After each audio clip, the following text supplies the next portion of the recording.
how you doing? Welcome back, good to see you. In the last video, I told you I was going to tell you why I like the idea of people who have of drivers as chauffeurs who come from this rideshare background, from Uber and Lyft background. Okay, I came from there myself. That's where I came from. And I found out I liked it, and I wanted to do whatever I could to make more money per ride, make more money per ride.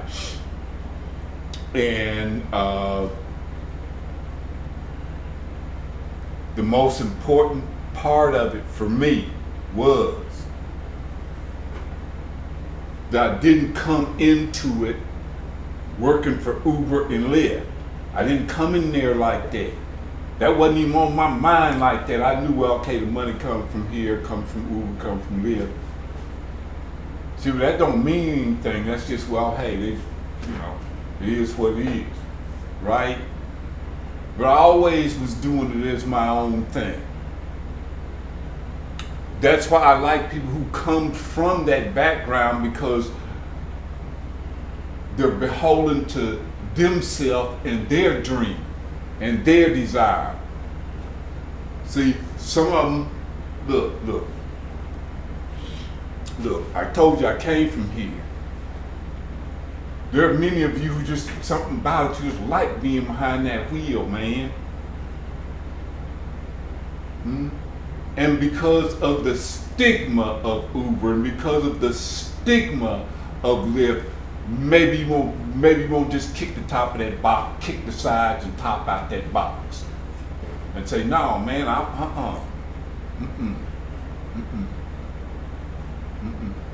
gonna take advantage of this and build this into a business. I like doing it anyway. I just been not being honest with myself about it.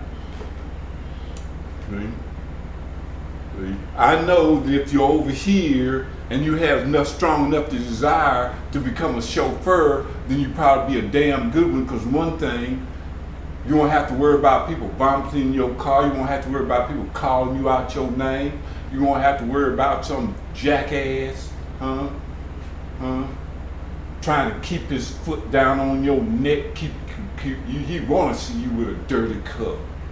You don't have to worry about that no more. All that stuff's gonna disappear. It'll disappear.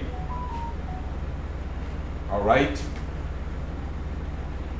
Okay, so I think you could appreciate, a person who comes from this background could appreciate making more money per ride, not having to deal with idiots anymore. I'm not saying it doesn't happen as a chauffeur. People take your kindness for weakness. They do.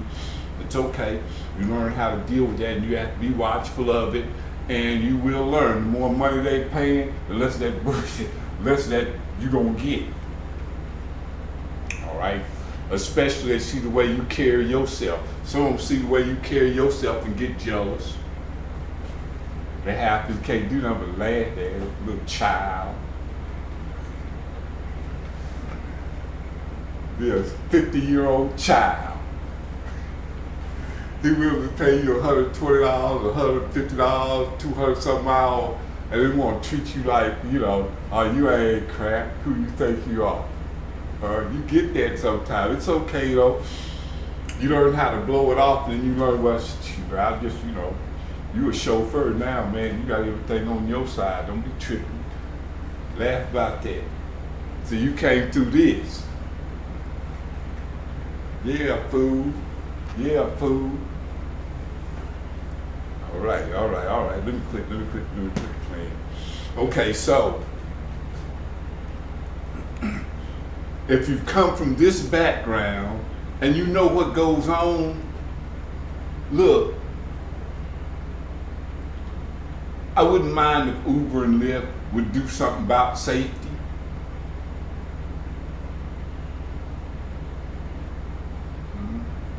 Don't think that they don't realize they probably got some of the best psychologists, sociologists, and everything it is all that heavy duty Pavlov stuff. They probably got some of the best of that at those companies.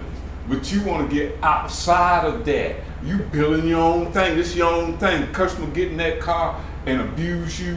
Look at yourself and watch your ratings. Watch them ratings. Don't let nobody get in that car if they got less than a 4.8 rating. I'm going to tell you, I'm going to keep saying it. And I'm not going to be mean about it. I'm going to do it with all the love I can do it with. All right? Don't let nobody get in that car if they got less than a 4.8 rating. And if you need a kick in the butt to understand it, I'm just going to say, man, what's wrong with you? You want trouble? You might. Because at this point right here, I found out that if I was going to get out there and do the work, the money was going to come. If I get in, if I do what I got to do, I get the money. And at that time in Uber and Lyft, it was getting out there and driving, right? But I'm not driving for them because you don't get, they tell you an independent contractor, take advantage of that, okay? You need to stay safe. If you found out that you like doing it, then maybe you need to look at being a chauffeur. Because suddenly, it was up around this point over here. I started over here and I got the idiots, the bonking in the car, the mistreatment, the being snatched, hit in the back of the head, equipment stolen. I got over here and I figured out, hey man, don't pick up them low-rated people. That Hyundai I got some leather on leather in leather. Beautiful car. Beautiful blue on the outside and gray, dark gray leather on the inside, all leathered up and everything. I had plenty of room. That's what I wanted. See that, other cars that was hybrid didn't seem to have that kind of room back then, nowadays, man, please, they got all kind of hybrids now, man. So anyway, I still got idiots get jealous of me and Mark right on the leather with an ink pen. I had to learn then to respect myself enough to learn how to not get them kind of people in the cup.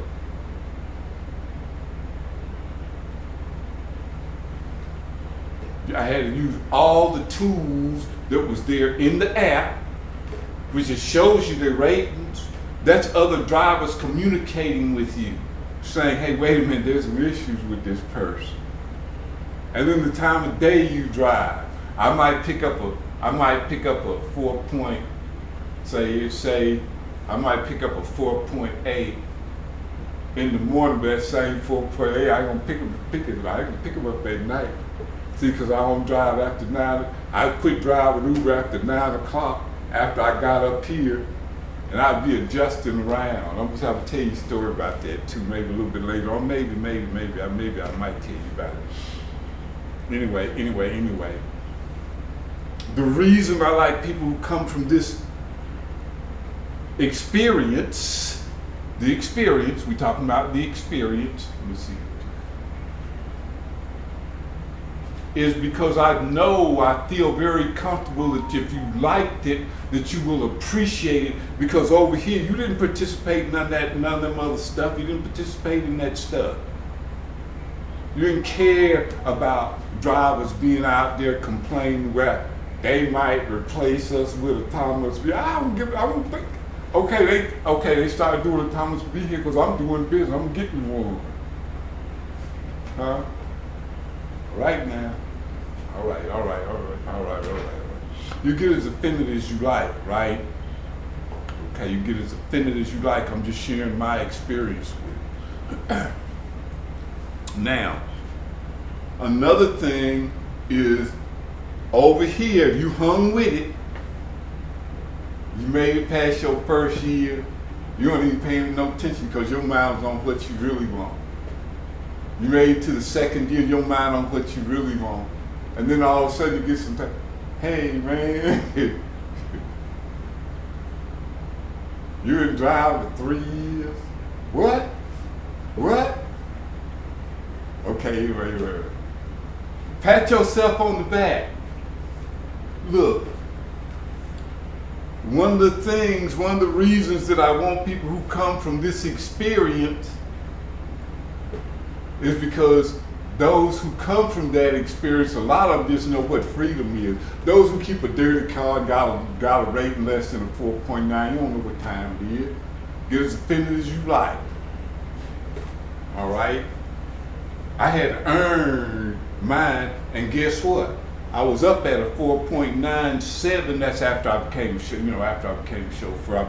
I still do Uber Black and Lyft, but Uber's the rating that mean the most. That Lyft rating, hey, you got a 4.9 on Lyft, I ain't to pick you up. They just don't seem to care as much about their ratings, but Uber seems to be this little more serious about the ratings. And I used to have a 4.97. And you see what my timeline shows, how hard it was for me to get my ratings up. I'm not afraid to say it. I still got a little jackass in me. I still got a little bad attitude, and I got to watch it. And the best way I watch it is make sure I don't pick nobody up who got a bad rating. Because that speaks for a bad attitude. That's what it speaks for. A low rating speaks for a low attitude, if that's the way you want to put it. Get as offended as you like.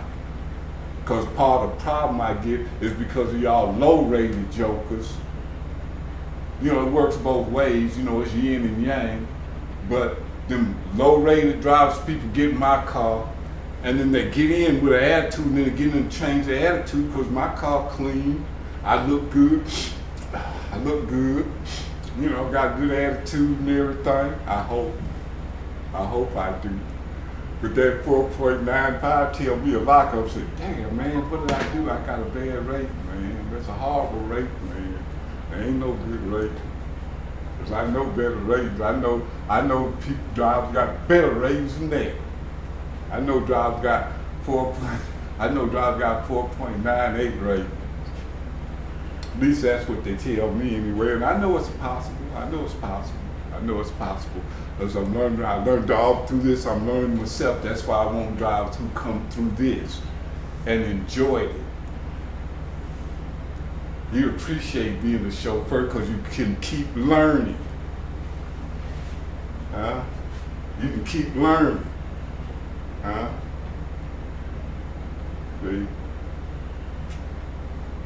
What you think PAC certification is the only chauffeur course I done took? You think that's the only driving course I done took is, all of that, and see, I got to put it together. I'm the one who got to put it together. See, it's called freedom. Okay, let me quit playing now. Okay. All right. You do what you want to do. You're not in that car with anybody. Let me break that down. I might as well break it down. Let me see how much that was going to. Okay, I'm gonna do it anyway. Even though the video run a little long, just run a little long, but I'm gonna cut it off as quick as I can. All right. When you started doing this, you were going against the odds when you first started doing rideshare, because you, just like me, probably heard all the ugly stuff about it and thought it might have been a scam or something like that, but you was getting paid. But you might have been the kind just to keep it quiet. And if you kept it quiet, you were a very special person. Why? See? Because as you were moving up, you may have noticed people begin to notice. And you begin to notice how your life begin to change. Is that right? Let me be cool now. Am I scaring you? You're not afraid to make videos anymore because you can do them better than I can. Go ahead and share with people the good things about it, but always just be honest about it. You get your ass killed out here. in this whole experience, you know what time it is. Just be truthful with people. Let them know what they're getting into. Then the number of people who start driving will be more honest and know what to expect, and just say no from the beginning.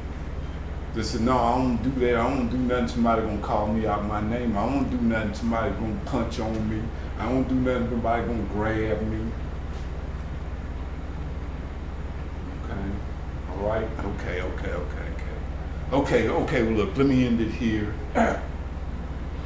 And I'm gonna catch you on the next video.